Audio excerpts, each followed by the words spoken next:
A rock star is gone. The fans are grieving. Then the reports come out. It turns out the person they idolized was hiding something massive. This happens more than you'd think. From secret plans to faked deaths, we are counting down the 20 most shocking truths that were only revealed after these heavy metal legends passed. 1. Euronymous of Mayhem. The story of the Norwegian black metal scene in the early 1990s is one of the darkest in music history. At the center of it was a band called Mayhem, and its leader, a man who went by the name Euronymous. He built an image of pure evil and danger. But not all things are what they seem. His public image was all about starting a dark, anti-religion revolution. But here's the kicker. In 1993, Euronymous was found gone in his own apartment building, the victim of a brutal attack. He had been attacked with a knife dozens of times. The world was shocked, but the real twist was who did it. The man responsible was his own bandmate, Varg Vikernes. What many overlooked at the time was the reason. After the fact, it was revealed that Euronymous wasn't just talking. He was allegedly making real plans to take Varg out. Varg claimed he acted in self-defense, striking first after hearing about a plot to bring him to a remote location and harm him. The truth that came out was that this revolution was real, and it ended up consuming its own creator. Euronymous' passing marked the end of the scene's most chaotic chapter. But his story is tangled with another member of Mayhem, whose own end was just as tragic and even more bizarre. 2. Dead.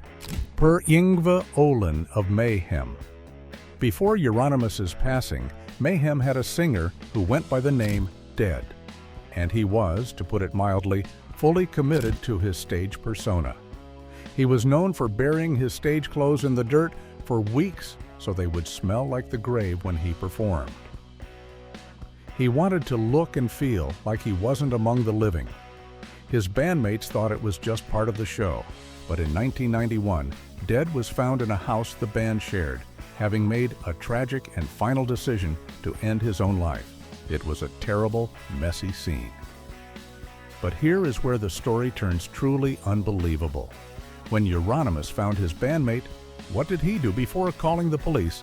He reportedly went to a nearby store, bought a disposable camera, and came back to take pictures of the scene. What's more, dark rumors have swirled for decades, confirmed by other band members that Euronymous and others collected pieces of the scene to make into necklaces. They used the dark event as a badge of honor, and one of the photos he took was later used, believe it or not, as an album cover. It was a shocking look into just how far they would take their dark image, blurring the line between performance and a truly disturbing reality. This level of darkness inside a band is hard to imagine. But sometimes the danger doesn't come from a bandmate. It comes from the one person who is supposed to love you the most, a fan. 3. Dimebag Darrell Abbott of Pantera. Dimebag Darrell was a true guitar hero. As the lead guitarist for Pantera and later Damageplan, he was known for his massive talent, his pink beard, and his friendly, fun-loving personality. He was one of the most beloved figures in all of metal. In December 2004, he was on stage with Damageplan at a club in Columbus, Ohio, doing what he loved. Then, the unthinkable happened. A man from the crowd, a former Marine named Nathan Gale, climbed onto the stage and began attacking the band. He took the life of Dimebag Darrell right there in front of everyone. He also took the lives of 3 other people before he was stopped by a police officer. The metal world was in total shock. Why would this happen? The truth that came out after was chilling. Gale wasn't just a random attacker. He was a deeply troubled man who, according to his own writings and friends, had a dark obsession with Pantera. He believed the band had stolen his music and his identity. It wasn't a random act of violence. It was a targeted attack fueled by a complete break from reality. The revelation that such a beloved star was taken down by a fan's dark fantasy remains one of music's greatest tragedies. A shocking end on stage is horrifying, but our next star met his end in the sky in a way that should never, ever have happened. 4. Randy Rhoads of Ozzy Osbourne's band. Randy Rhoads was a guitar prodigy. In a few short years, he helped Ozzy Osbourne create two of the most iconic metal albums of all time, Blizzard of Oz and Diary of a Madman. His talent was huge, and at only 25 years old, he was just getting started. In March 1982, the band was on tour in Florida, headed to a festival. They stopped for a break in a remote area near a small airfield. The band's tour bus driver, Andrew Aycock, who also had a pilot's license, decided it would be fun to take a small plane, a Beechcraft Bonanza, for a joyride. He took Randy Rhoads and the band's makeup artist, Rachel Youngblood, up with him. What happened next was a reckless, terrible decision. Aycock decided to buzz the tour bus, flying the plane dangerously low over it to scare the band members who were sleeping inside. He did it once. He did it twice. On the third pass, the plane's wing clipped the top of the bus. The plane spiraled out of control, crashed into a nearby house, and burst into flames. Everyone on board was gone instantly.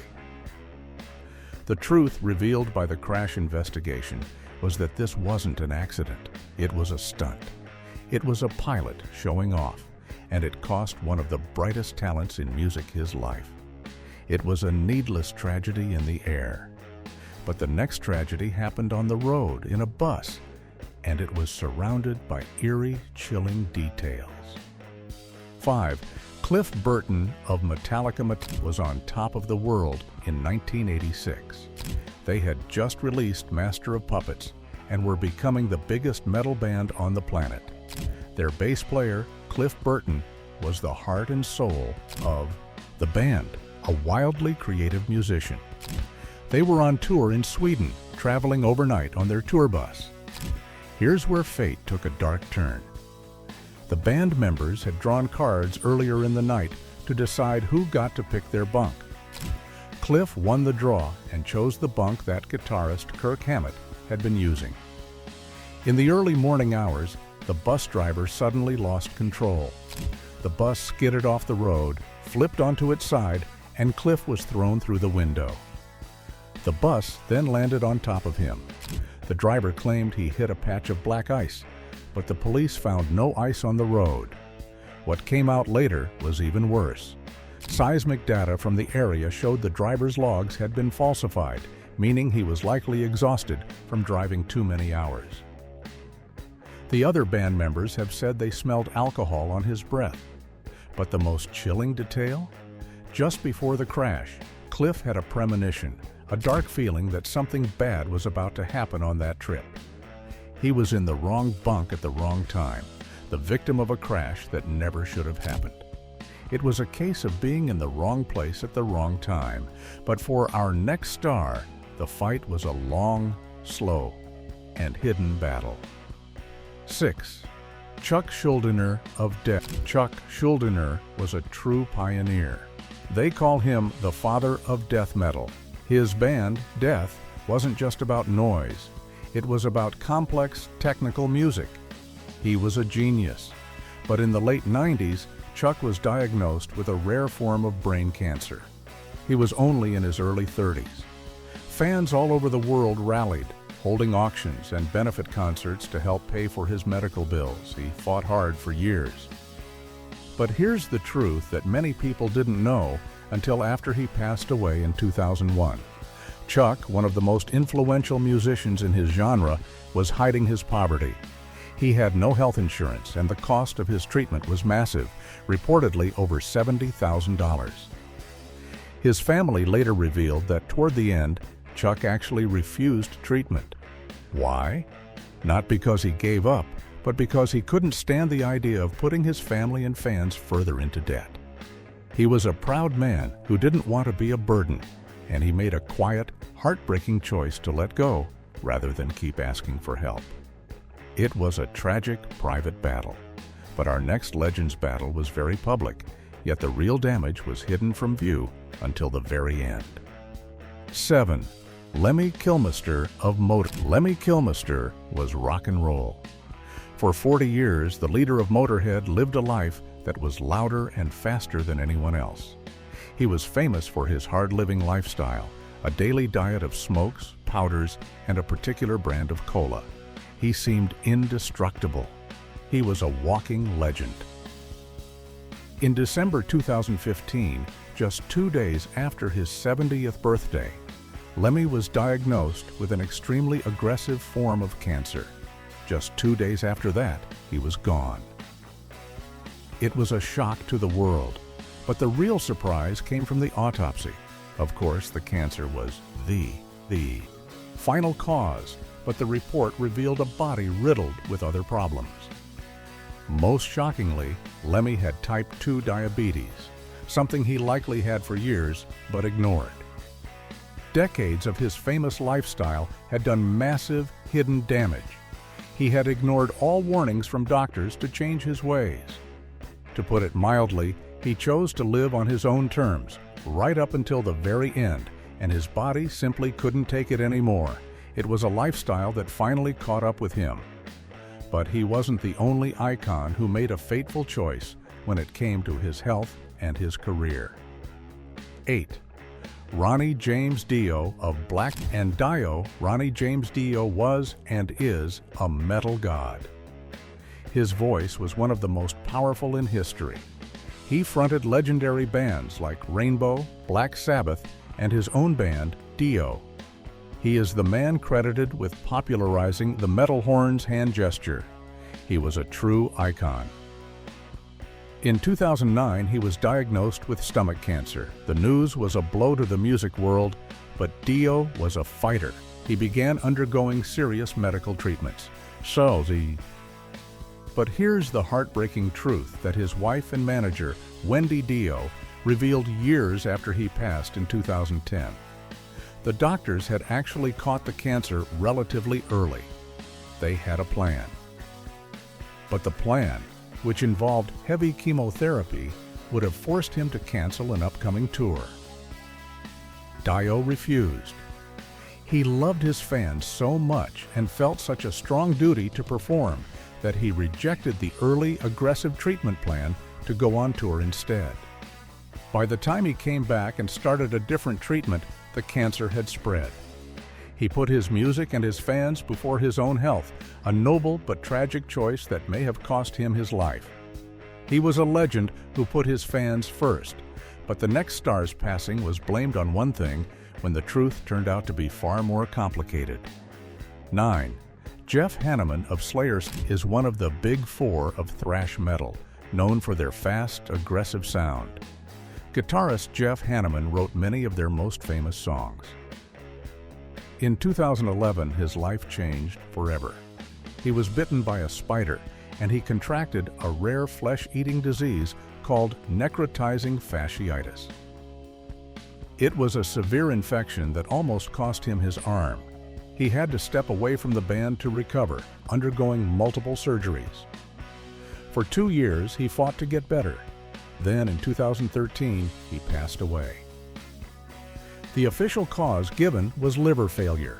For a long time, everyone assumed the spider bite and the harsh treatments were the cause. But the final toxicology report revealed a shocking truth that had been hidden from the public. While the bite was a real and serious problem, Jeff also had a long, secret battle with heavy drinking. The report showed he had advanced cirrhosis of the liver, a condition caused by years of alcohol abuse. The spider bite was the final straw that his already damaged body just couldn't handle. It was a secret problem that, combined with a freak accident, took his life. It was a shocking hidden truth. But no truth was as bizarre as our next star, who tricked everyone into thinking he was already gone, years before he actually passed. 10. Peter Steele of Type O negative. Peter Steele was a giant of a man. The Type O negative frontman was over 6.5 feet tall, with a deep, haunting voice and a dark sense of humor. His band was famous for its gloomy, romantic goth metal. In 2005, the band's website was suddenly updated with a shocking image: a tombstone with the words, "Peter Steele, 1962-2005, free at last." The internet went wild, fans mourned, and magazines wrote obituaries. He was gone, but then he wasn't. It was all a hoax. Peter Steele had faked his own passing. Why? Some say it was a publicity stunt. Others say it was a twisted joke to get out of a record contract. He just went into hiding for a while, letting everyone believe he was gone. It was a bizarre and cruel prank on his fans and even some of his family. The strange part is that 5 years later, in 2010, Peter Steele did pass away for real from heart failure. The man who faked his end met his real one, leaving behind one of the weirdest stories in rock history. It was a strange, dark joke. But the passing of our next star was no laughing matter, and it pointed to a problem deep within the band's inner circle. 11. Paul Gray of Slipknot. Slipknot burst onto the scene with their terrifying masks, orange jumpsuits, and chaotic music. But behind the masks, they were real people. Paul Gray, known as Number 2, was the band's bass player and one of its main songwriters. He was seen as the glue that held the 9 members together. In 2010, Paul Gray was found in a hotel room in Iowa, gone from an accidental passing caused by a fatal mix of substances. It was a tragedy that rocked the band to its core. But the most shocking part was revealed later. This wasn't just a case of a rock star partying too hard. The investigation led police to a trusted source who had been giving Paul the powerful pills. That source, it turned out, was his own doctor. The doctor was later charged with giving these dangerous substances to Paul, even though he knew Paul had a history of addiction. The truth was that Paul's passing wasn't just an accident. It was a betrayal of trust by a medical professional who was supposed to be helping him. It was a terrible betrayal of trust. But the next star's tragic end was a desperate attempt to escape his own bad choices, leading to a fatal crash. 12. Mitch Lucker of Self-Harm. Silence. Mitch Lucker was the powerful frontman for the band Self-Harm Silence. He was a huge figure in the deathcore scene, known for his incredible vocal range and his heavily tattooed look. He was a husband and a young father. On Halloween night in 2012, Mitch was at home, and he had been drinking. His wife begged him not to leave the house, but he was upset and decided to take his powerful motorcycle out for a ride. He lost control and crashed into a light pole in Huntington Beach, California. He passed away from his injuries the next morning. It was a horrible, sudden end, but the truth that came out after was even more frustrating. Friends and reports revealed that Mitch was struggling with a bad drinking problem and was even trying to evade trouble with the law for driving under the influence. His wife later said publicly that his final ride was a reckless choice made while he was not sober. It was a terrible split-second decision that cost him everything. It was a terrible choice. But while his end was sudden and violent, our next star's decline was a long, slow spiral that was hidden from the public eye. 13. Johnny Lane. If you were around in 1990, you couldn't escape the song Cherry Pie. Johnny Lane was the lead singer of Warrant, the pretty boy frontman of a band that was the very definition of 80s glam metal. But when that scene faded, Johnny struggled to find his place. For years, he battled with addiction and financial problems, a shadow of his former rock star self. In 2011, he was found in a Comfort Inn motel room, gone from a fatal amount of drinking. He was just 47. The public knew he had problems, but the details that his ex-wife revealed painted a picture of a man in a very dark place. She disclosed that in the years before his passing, Johnny was in a state of paranoia. He had hoarded guns in his home and, most chillingly, had written dark final letters to her years before his passing, which she had kept. His end in that lonely motel room wasn't a sudden fall. It was the last sad step in a decline that had been happening for a very long time. It was a sad, lonely end for a 1980s rock star. But he wasn't the only one getting powerful substances from questionable and dangerous sources. 14. Wayne Static of Static X. Wayne Static was unmistakable. With his hair standing straight up, he was the face and voice of the industrial metal band Static X. Their evil disco sound was a hit in the late 90s and early 2000s. He was a unique and creative force. In 2014, just before he was supposed to go on tour, Wayne passed away in his sleep. He was 48. At first, rumors flew that it was due to hardcore substances. His family denied it, but the coroner's report revealed the shocking truth. Wayne had passed from a fatal mix of prescription pills and alcohol. It was a tragic accident, but the band later revealed more details, stating that Wayne's passing was a result of a pill mill scandal. This is where doctors will just give out powerful pills to anyone who asks, without real medical need. Wayne was getting bottles of unlabeled pills from multiple doctors, feeding an addiction that was hidden from many. It was a systemic failure that cost him his life. It was a problem much bigger than just one person. But sometimes, the substances aren't just for partying. They're for performing, and that can have fatal results too. 15. Nick Menza of Nick Menza was a powerhouse drummer. His work on Megadeth's classic albums, like Rust, In Peace, is legendary. He was known for his technical skill and his incredible endurance. After leaving Megadeth, he continued to play in other bands. In 2016, Nick was on stage with his new band, Ohm, at a club in Los Angeles. He was in the middle of a song, playing a drum solo, when he suddenly collapsed, just like that. Paramedics rushed to the stage, but it was too late. He was gone from a massive heart attack at just 51 years old. Everyone was stunned. He seemed to be in good shape. But the medical records revealed a hidden truth. Nick had an undiagnosed heart condition called cardiomyopathy. And what had caused it? The reports pointed to a long history of using performance-enhancing substances, or steroids. The very things he might have used to keep his body in shape for his powerful drumming had, in secret, destroyed his heart. It was a shocking end in the middle of a show. But believe it or not, he wasn't the only metal star who passed away with his instrument in his hands. 16. Mike Scaccia of Ministry. Mike Scaccia was a legend of industrial and thrash metal. He was a guitarist for bands like Rigor Mortis and, most famously, Ministry. He was known for his lightning-fast playing. He was a true musician's musician. In December 2012, Mike was on stage in Dallas, Texas. But this wasn't just any show. It was his own 50th birthday party, and he was playing with his original band, Rigor Mortis.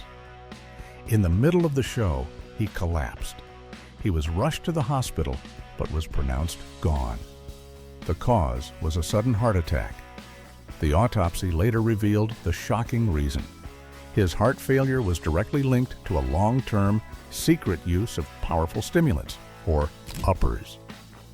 He had apparently been relying on these substances for years to get the energy to perform at such a high, fast level.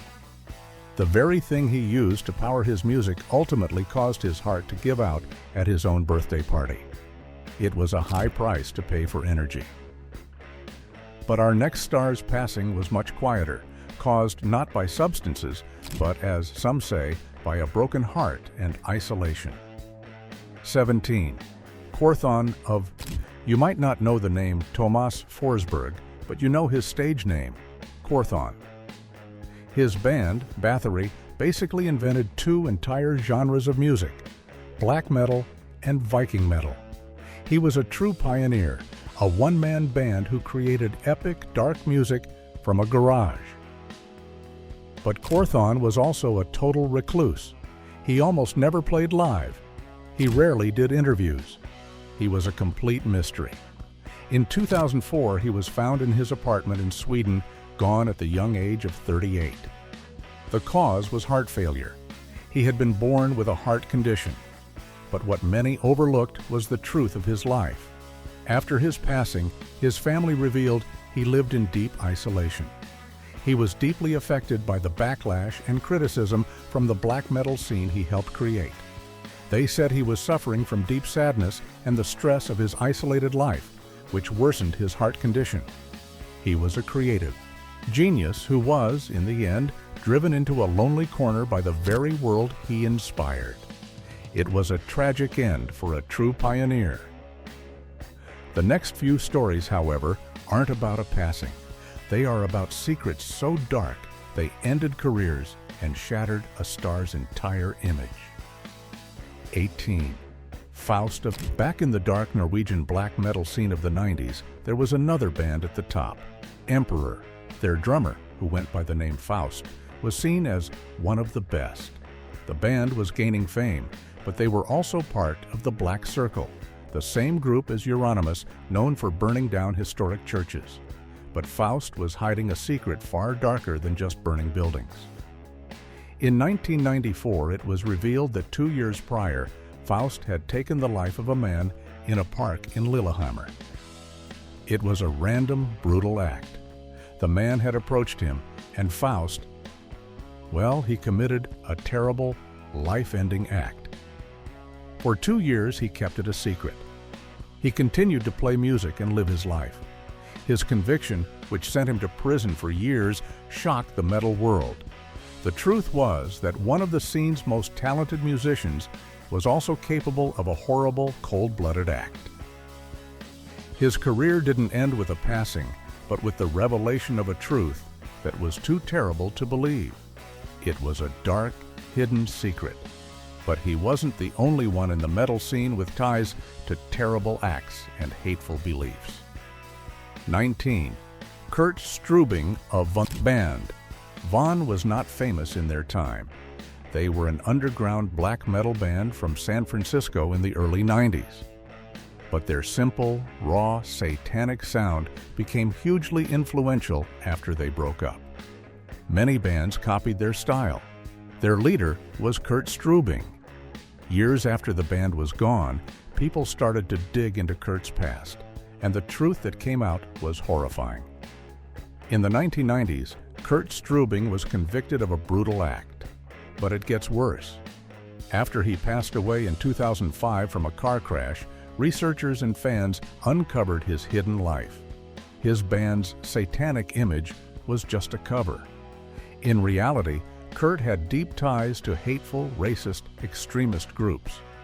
The evil of his music wasn't just a fantasy, it was linked to a real-world, hateful ideology.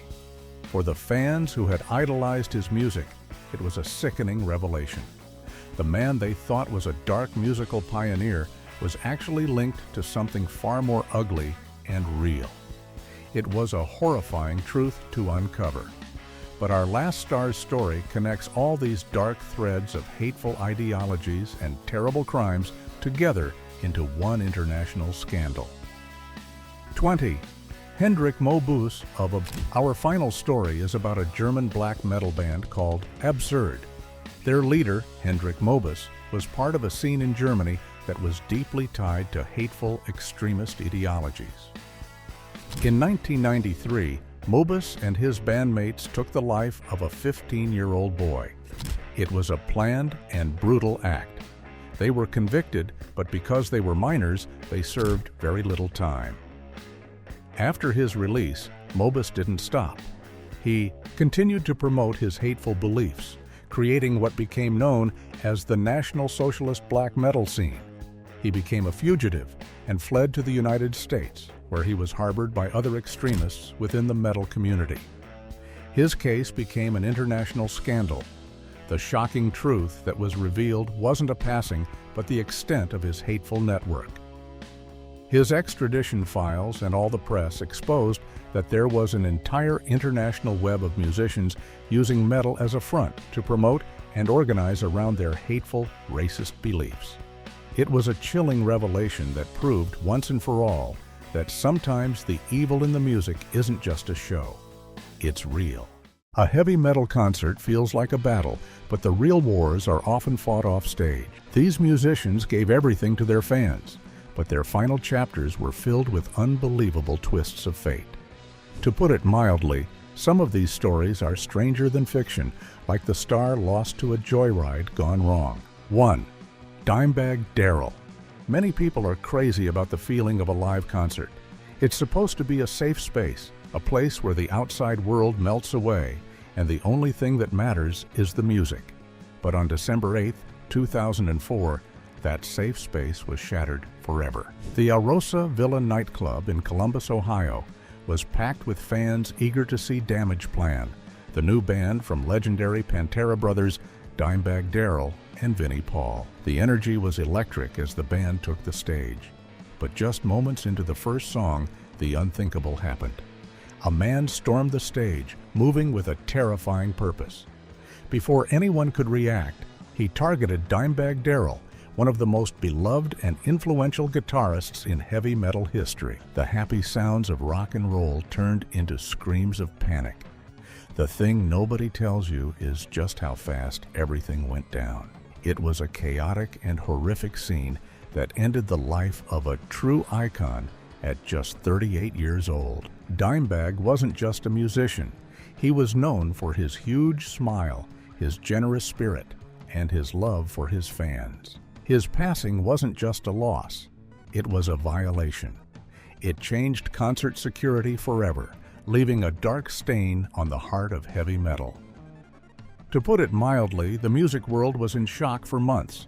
The tragedy was a direct, senseless act of violence. But sometimes a rock star's end comes not from a person, but from a simple twist of fate on a lonely road. 2. Cliff Burton. In the world of heavy metal, some musicians are just on another level. Cliff Burton, the bassist for Metallica, was one of them. He was a true artist, a classically trained musician who brought a level of melody and complexity to the bass guitar that the genre had never seen before. He was the soul of the band during their rise to superstardom, a key creative force behind masterpieces like Ride the Lightning and Master of Puppets. In 1986, Metallica was on top of the world, touring Europe and winning over legions of new fans every night. They were young, powerful, and felt invincible. But on a cold September night in rural Sweden, that feeling of invincibility came to a devastating end. The band was traveling overnight on their tour bus.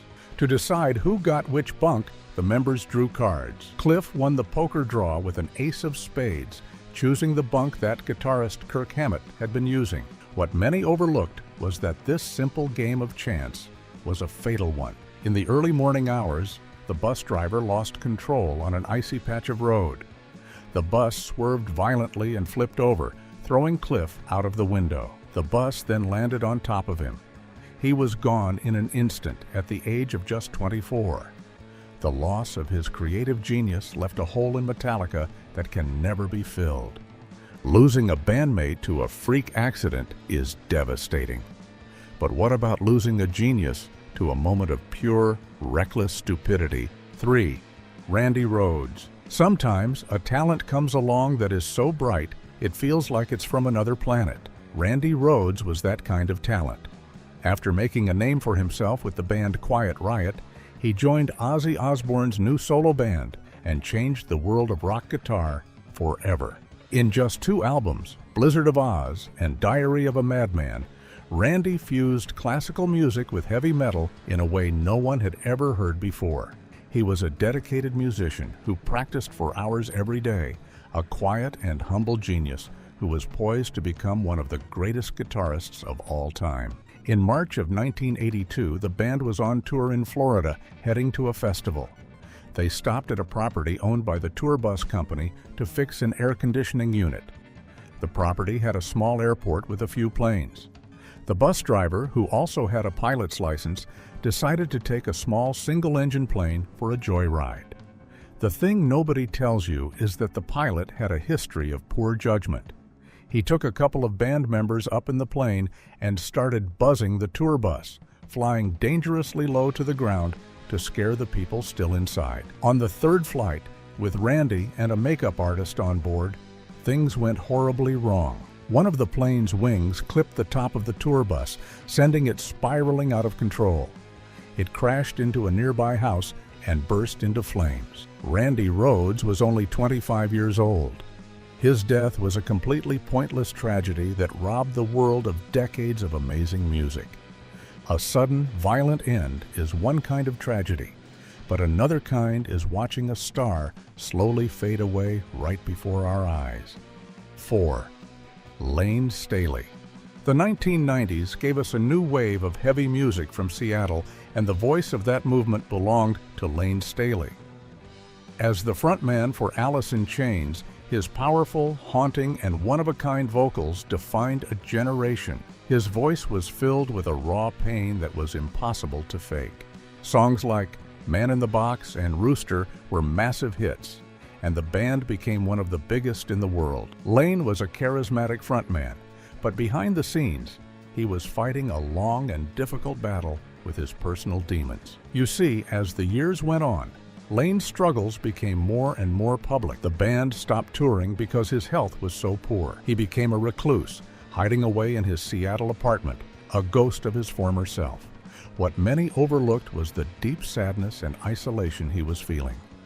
He rarely saw his friends or bandmates, and the vibrant star who once commanded stadiums was slowly disappearing from the world. In April of 2002, the police were called to his home after his family hadn't heard from him in weeks. They found that he had passed away. To put it mildly, his body had been there for about 2 weeks. He was only 34 years old. His passing was a heartbreaking end to a long, slow, and public decline, a tragic loss of a voice that will never be replaced.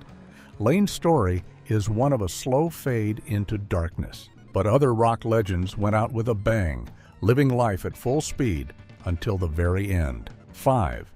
Bon Scott. Before AC/DC was a global powerhouse filling stadiums, they were a raw, hungry rock and roll band led by the one and only Bon Scott. Bon was the ultimate frontman. He had a mischievous grin, a wild look in his eyes, and a voice that was pure, high-voltage rock and roll.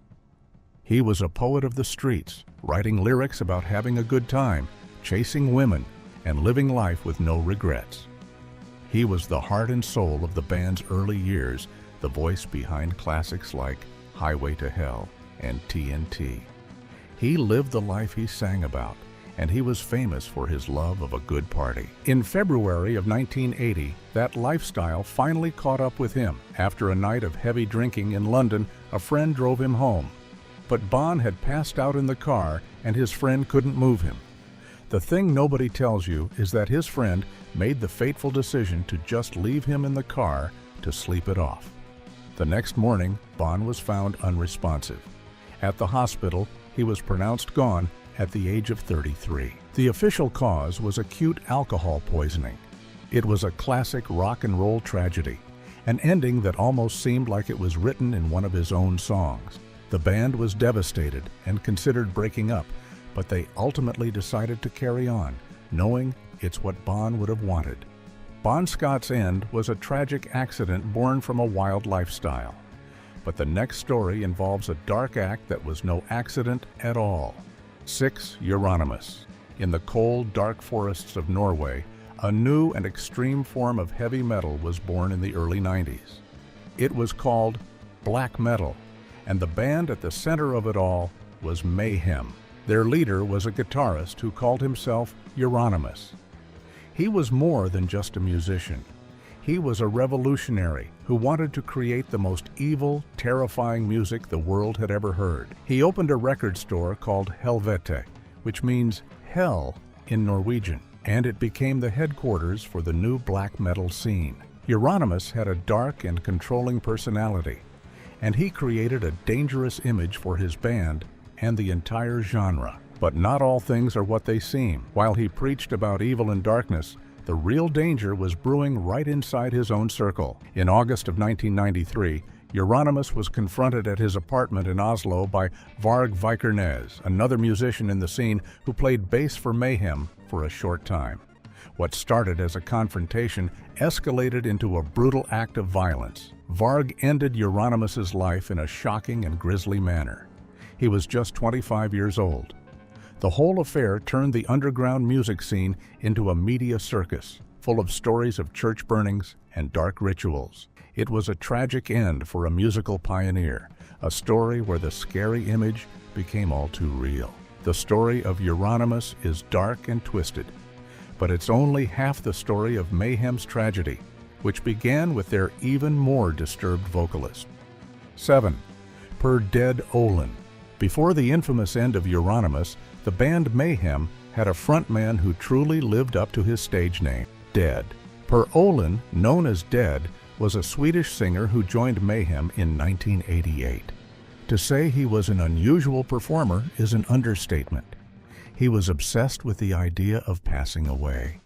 He would wear corpse paint on stage to make himself look like he was no longer living. The thing nobody tells you is the lengths he would go to for his image. He was known to bury his stage clothes in the dirt for weeks so they would have the smell of the grave. He even had a dead crow in a bag that he would smell before shows to get the scent of demise in his nostrils. His bandmates knew he was a troubled soul, prone to deep depression and strange behavior. He lived in a remote house in the woods with the other band members, and his mental state grew worse and worse. In April of 1991, at the age of just 22, Dead decided to end his own journey. He left a short note and then took his own life in a very graphic way. What many overlooked, or rather, what became part of the dark legend, is what happened next. His bandmate Euronymous found his body, but before calling the police, he took a camera and took pictures of the scene.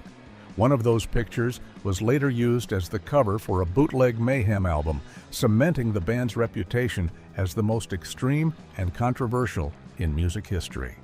The Mayhem story is a tale of a scene spiraling out of control. But sometimes, a musician's passing is simply a heartbreaking 8.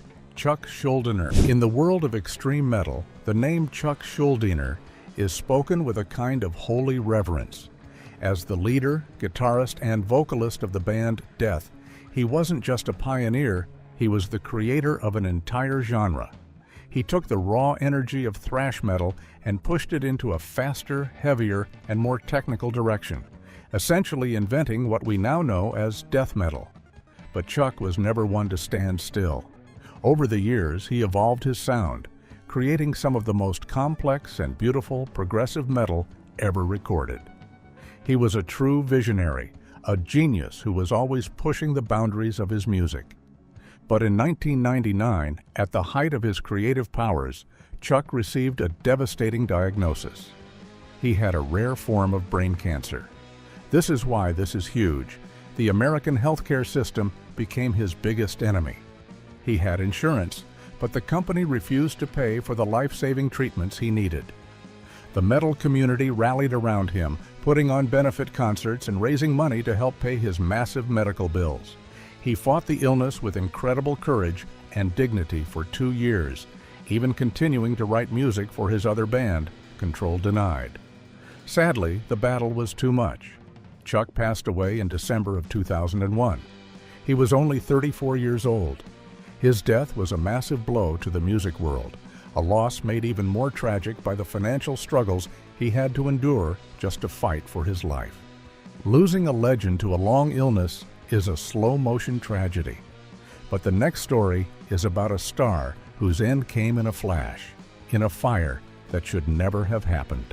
9. Ty Longley. Great White was a hard rock band that hit it big in the late 80s and early 90s. They were known for their bluesy sound and hit songs like Once Bitten, Twice Shy.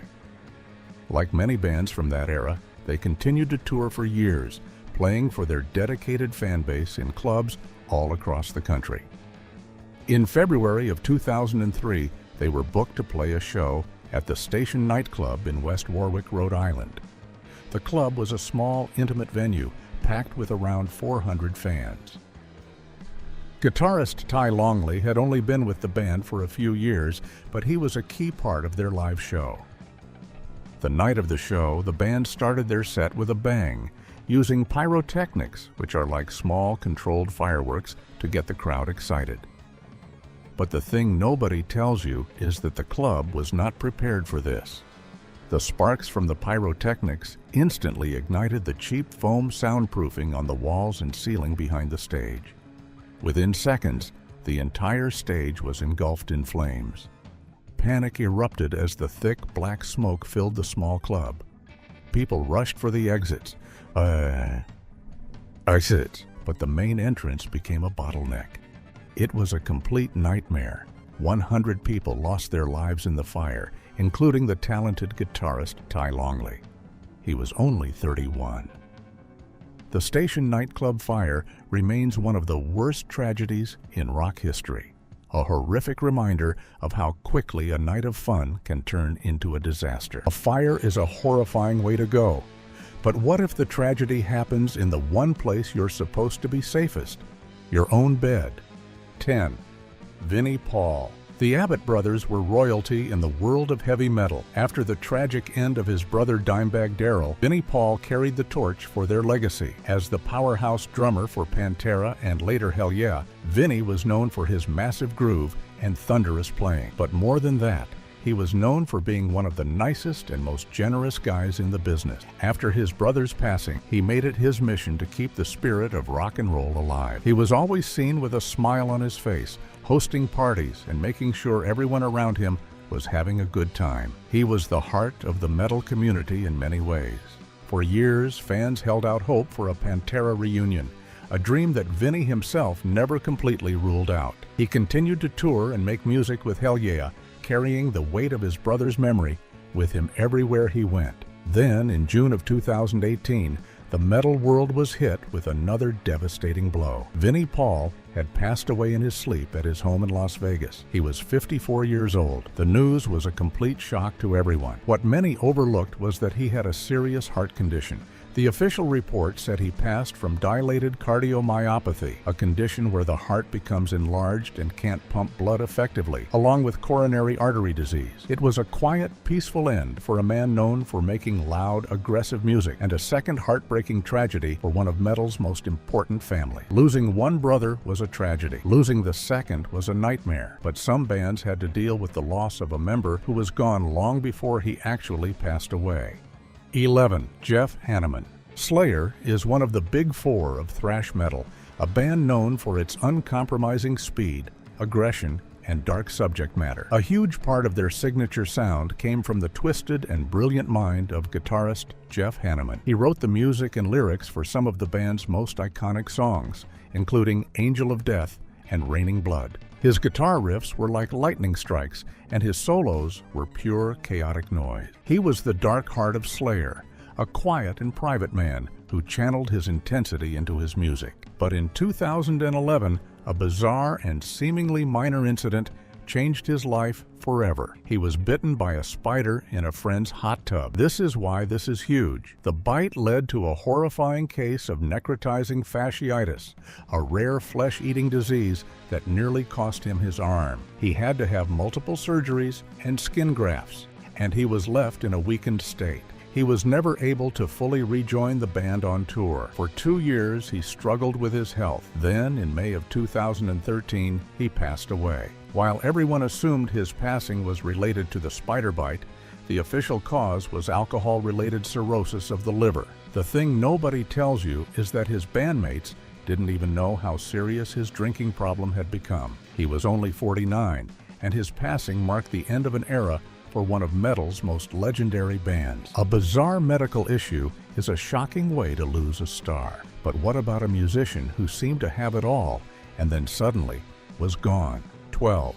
Chris Cornell. The voice of Chris Cornell was a force of nature. As the frontman for Soundgarden, he was one of the architects of the Seattle grunge scene. He could let out a powerful, primal scream one moment and then sing a soft, beautiful melody the next. He was a true rock god, with movie star good looks and a stage presence that was second to none. After Soundgarden broke up, he had a successful solo career and formed another huge band, Audio Slave. He had a beautiful family and was beloved by millions of fans around the world. In 2010, Soundgarden reunited, and it felt like they were back where they belonged. In May of 2017, the band was on tour and had just finished a powerful show in Detroit. By all accounts, Chris was in good spirits and the show was fantastic. But just a few hours later, the world was stunned by the news that he was gone. He was found unresponsive in his hotel room after the concert. He was only 52 years old. The news was a complete shock, as there were no public signs that he was in distress. His passing was a heartbreaking reminder that you never truly know what someone is going through behind closed doors. It left a massive hole in the world of rock music, silencing one of its most iconic and powerful voices forever. The sudden loss of Chris Cornell left fans reeling, and just a couple of months later, the music world was hit with another eerily similar tragedy. 13. Chester Bennington. For a generation of fans who grew up in the 2000s, Linkin Park was more than just a band. They were a lifeline. Their music, a powerful blend of metal, rock, and hip-hop, spoke to a feeling of teenage angst and frustration that was felt all over the world. At the center of that sound was the incredible voice of Chester Bennington.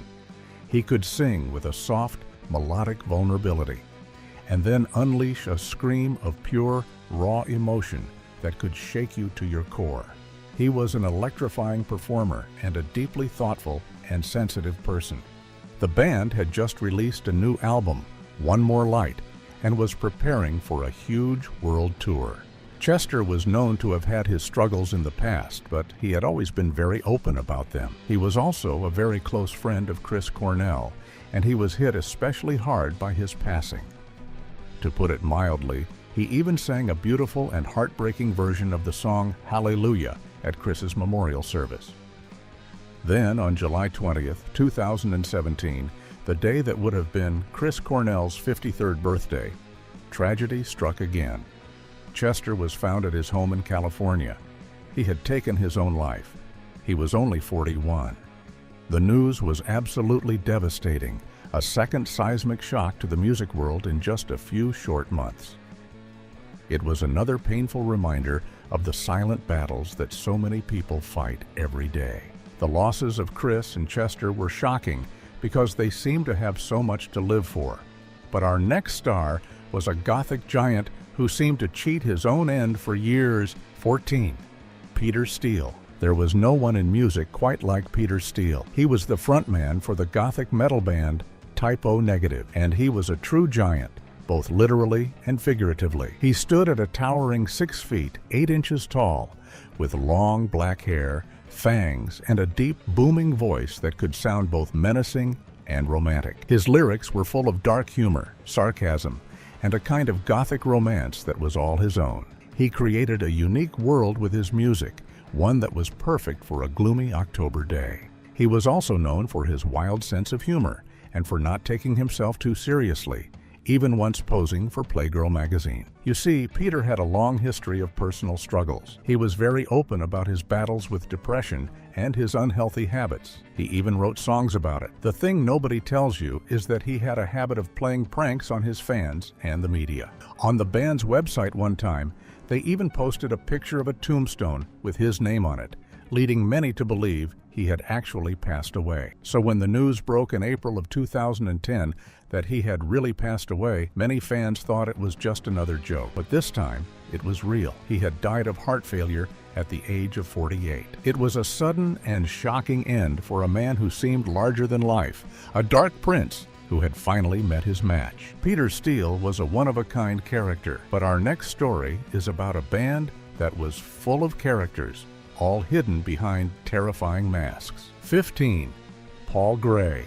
Slipknot crashed into the music scene at the end of the 90s like a 9-person wrecking ball. They were an anonymous, terrifying force of nature from the middle of Iowa. Dressed in boiler suits and grotesque masks, They created a sound that was pure, chaotic energy. They were a band of brothers, a tight-knit unit that they called the Nine. Each member had a number, and bassist Paul Gray was number 2. He was also known as the Pig. Paul was more than just the bassist.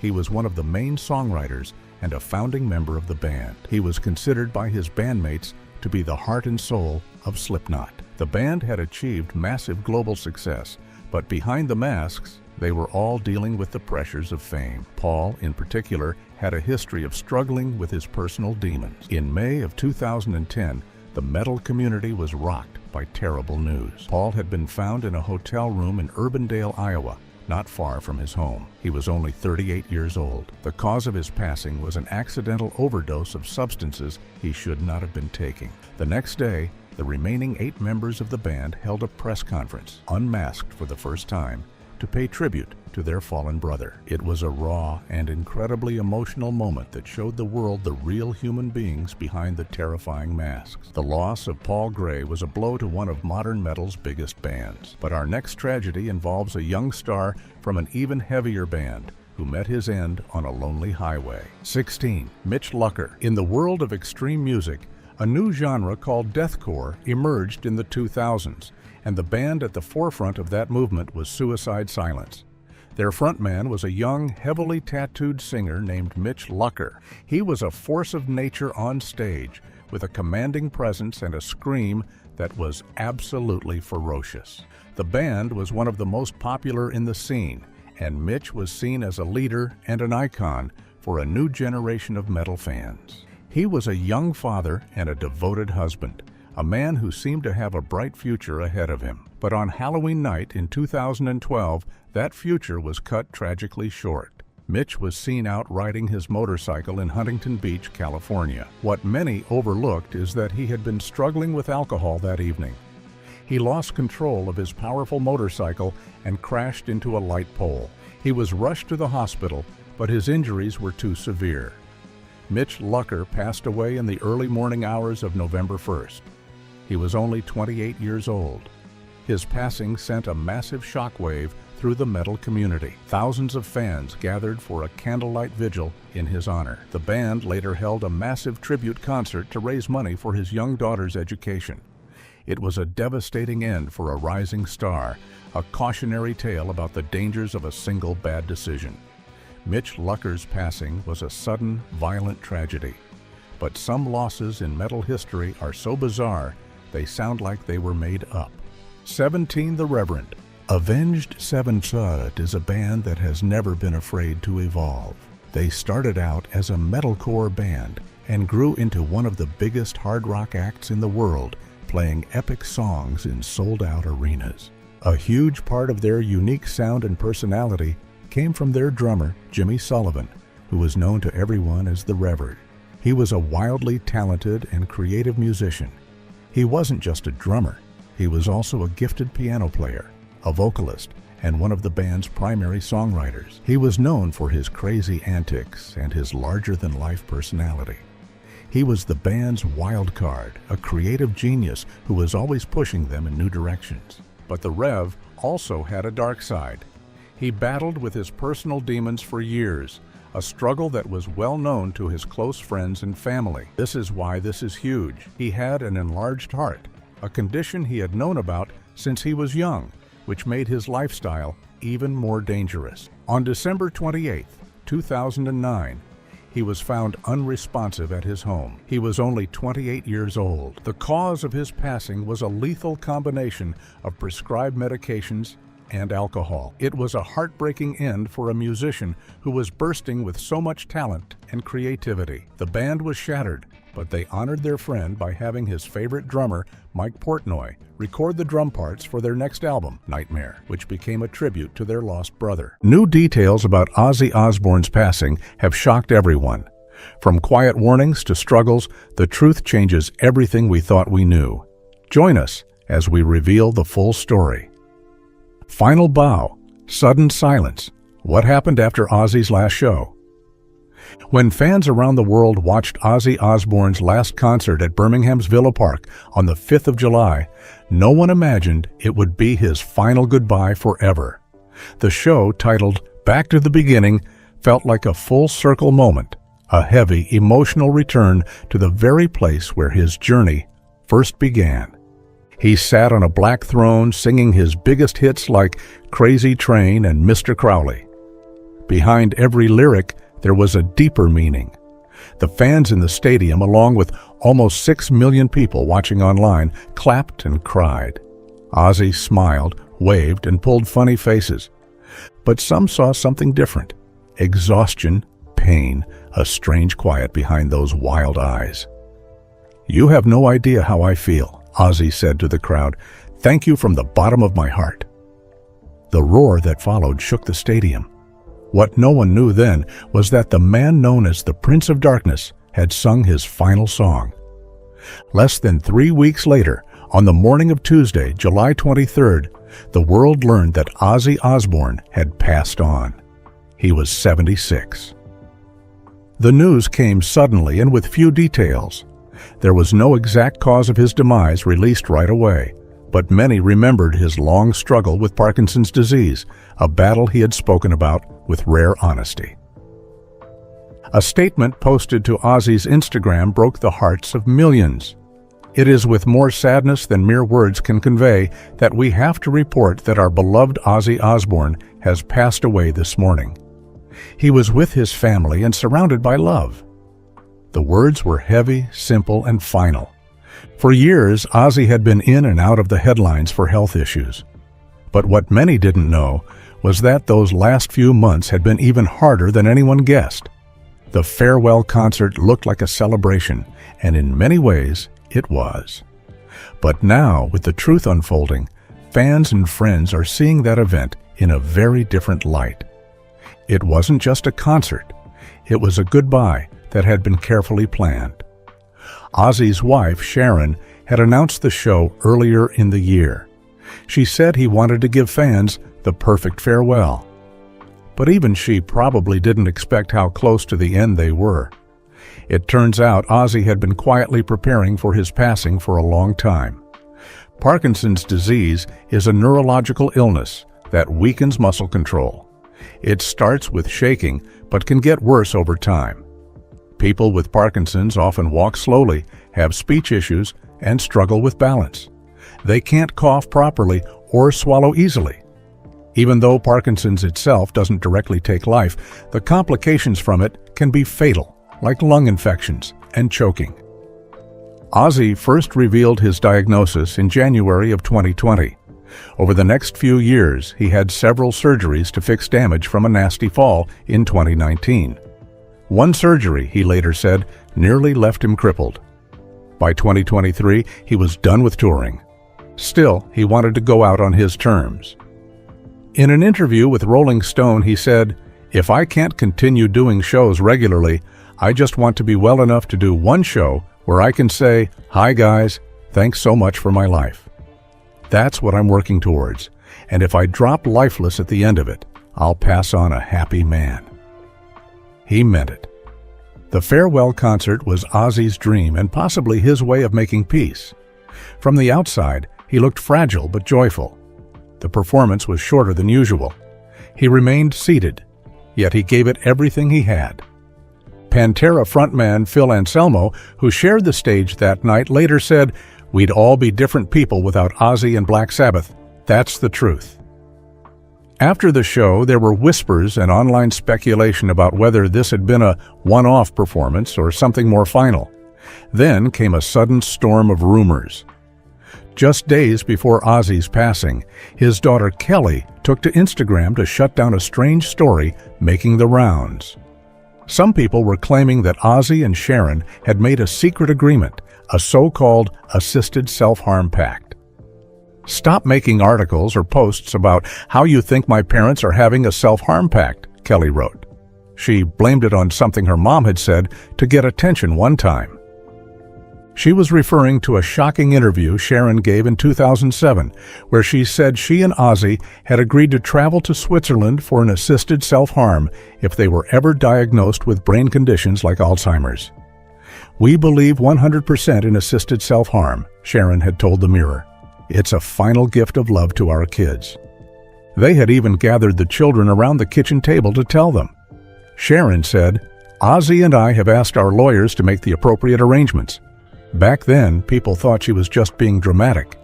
But now, with Ozzy's passing and no clear cause revealed, old words have taken on new meaning. Was it Parkinson's that caused his passing?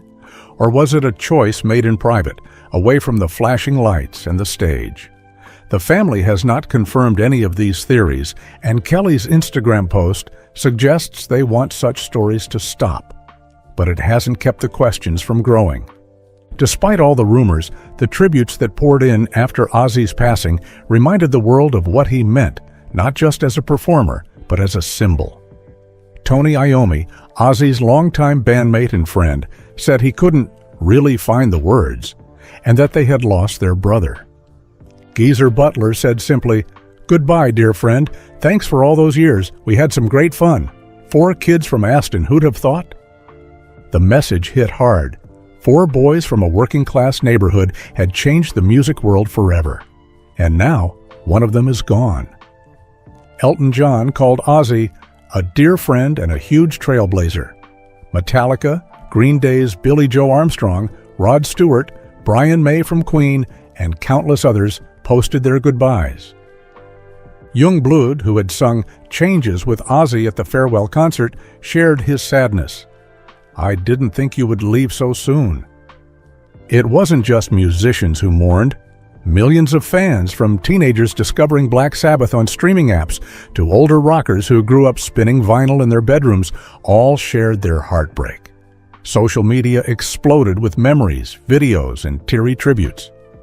Ozzy had become more than just a rock star. He was a character, a symbol of rebellion, a misunderstood genius. His voice had once terrified parents and thrilled teens. His pattern was wild, sometimes dark, but his love for his fans had always been real. Now, with new questions emerging and the silence that follows his final bow, many are asking, did we miss the signs?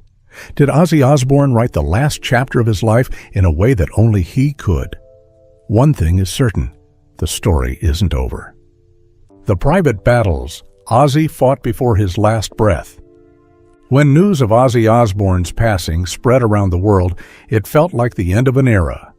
But now, new information is shining a light on the painful road he walked in private before his final days, a road many didn't see. These behind-the-scenes details are now changing how fans are thinking about his passing. One of the biggest surprises was just how sick Ozzy had become, even before his last performance.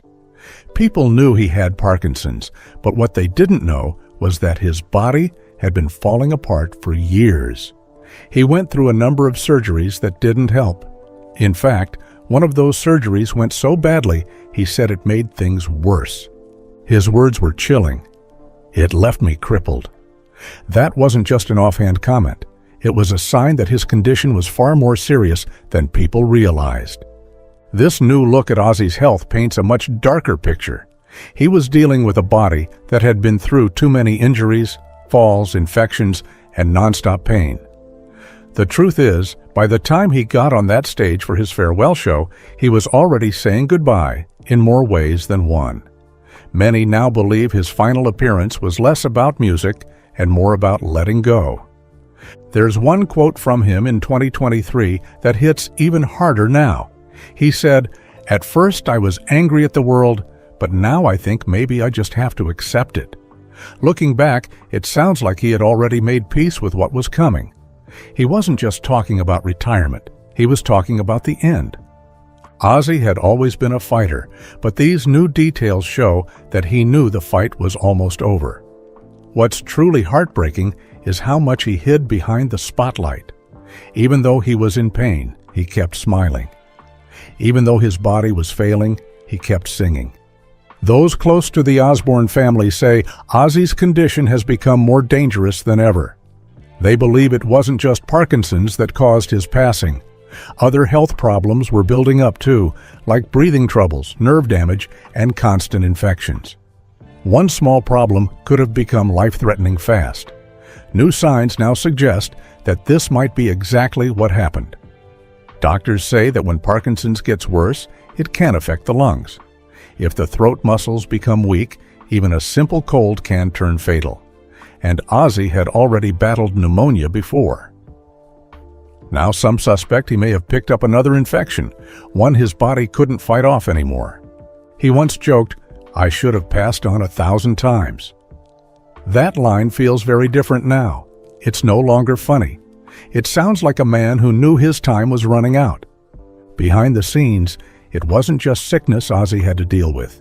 His past demons never fully went away. In 1989, he once attacked his wife Sharon during a substance blackout. He was arrested, and the marriage nearly ended. Years later, she admitted she was terrified and almost walked away forever. But somehow, they stayed together. Looking at it now, that event shaped everything. Sharon became more than just a wife. She became his caretaker and his voice. She made hard decisions to protect him, including one that changed his whole career. On their wedding day, Sharon gave Ozzy a shocking gift: his contract. She had taken it from her father, Don Arden, who had been managing Ozzy's career. Instead of staying loyal to her dad, she signed Ozzy to a new record label and broke ties with her family forever. That choice cost her everything, but it gave Ozzy full control of his music. Looking back now, it feels like she knew he needed someone to fight for him, because one day he wouldn't be able to fight for himself. As Ozzy's health got worse, he slowly disappeared from public view. But when he did appear, it became clear he was struggling. He could barely walk. His voice was shaky. His hands trembled. Still, he never asked for pity. He had lived life on his terms, and he wanted to leave the same way. Even at his final concert, Ozzy didn't want anyone feeling sorry for him. He sat on a throne, held the mic with shaking hands, and gave it everything he had left. And when the crowd roared, you could see a little spark return to his tired eyes. Now, new details from backstage show just how special that night was.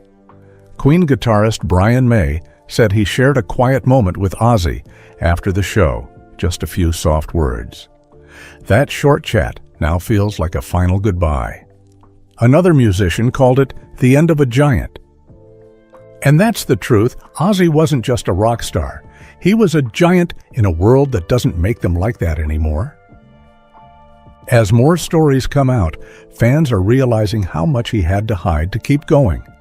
The man who once bit the head off a bat had become a quiet warrior, pushing through pain most people will never understand. But this wasn't about fame anymore. It was about finishing his story on his terms. Some fans say his passing feels like the end of heavy metal itself. As one person posted online, when Ozzy passed, a piece of music history passed with him. That's how powerful his legacy was. Even though his body gave out, his spirit didn't. And now, these private stories show a side of Ozzy few people ever saw, a man who hurt, who forgave, who loved deeply, and who kept going until the very last breath. So yes, Ozzy Osbourne is gone, but the new details now coming out about his final days don't just explain how he passed, they reveal who he was. And that changes everything. The shocking post. So far, we've uncovered how Ozzy fought through pain and disease, but now the picture of his passing is becoming clearer and far more emotional. The first revelation comes from the timing itself. Ozzy Osbourne passed away on July 22nd, just 17 days after his final live appearance. Then there's the post that stunned everyone. Only 2 days before his passing, Ozzy shared an image with the words, "Back to the beginning." No caption, no comments, just silence. At first, fans thought it was just another post from his early days, but now it feels like a deeply personal sign, maybe even his final message to the world. It's a moment that gives chills when viewed through this new lens.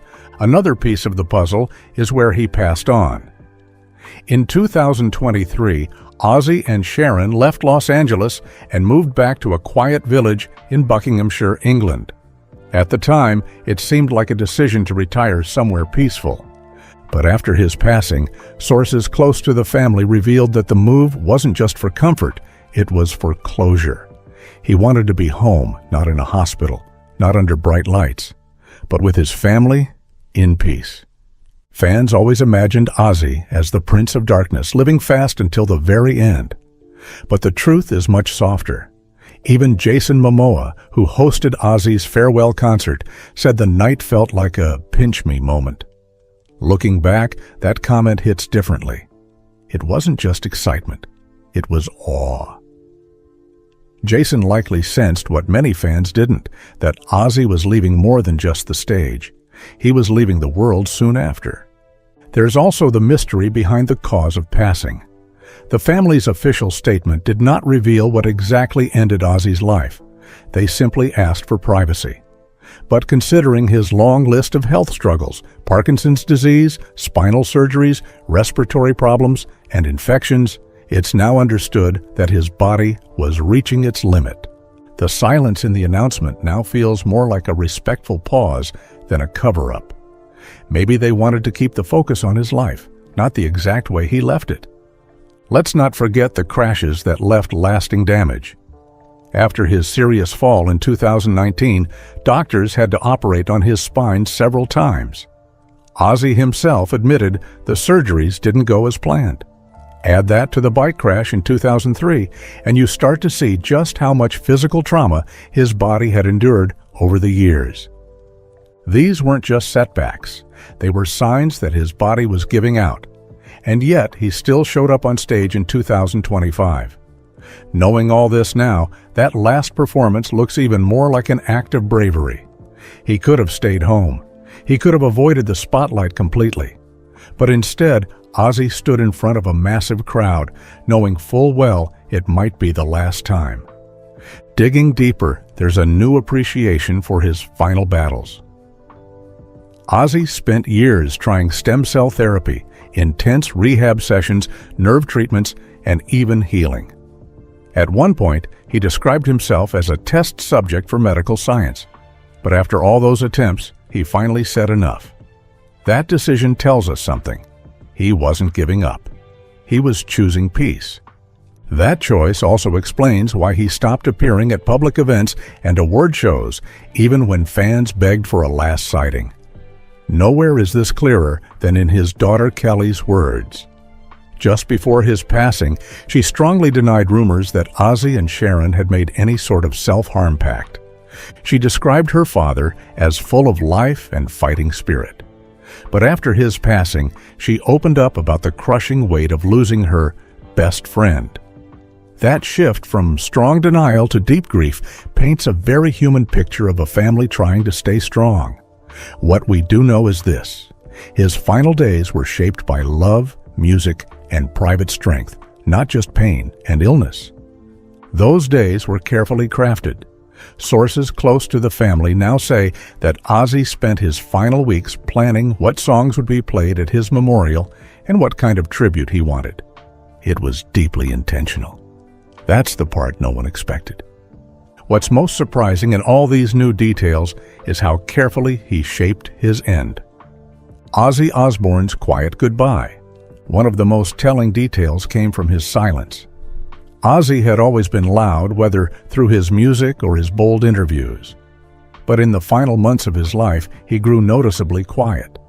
No tweets, no interviews, no footage from his home. Many thought it was due to illness, but now we understand it was deliberate. Ozzy was pulling back from the noise. He was preparing. Sharon Osbourne once described him as tired of fighting, but not weak. That one line hits harder now than ever before. He didn't surrender. He just knew when it was time to stop. Looking at that now, it's clear he had already accepted the end long before anyone else did. One small but powerful detail stands out: the removal of all tour equipment from their home in Buckinghamshire in early July. A moving truck was spotted carrying out amplifiers and lighting gear. At the time, fans assumed it meant he was changing homes again. But a close friend of the family later confirmed the truth. Ozzy had packed up his stage for good. It was his way of letting go. Even Ozzy's beloved pets were reportedly moved to another residence weeks before his passing. As strange as it sounds, those who knew him well said he didn't want his dogs around when he was at his weakest.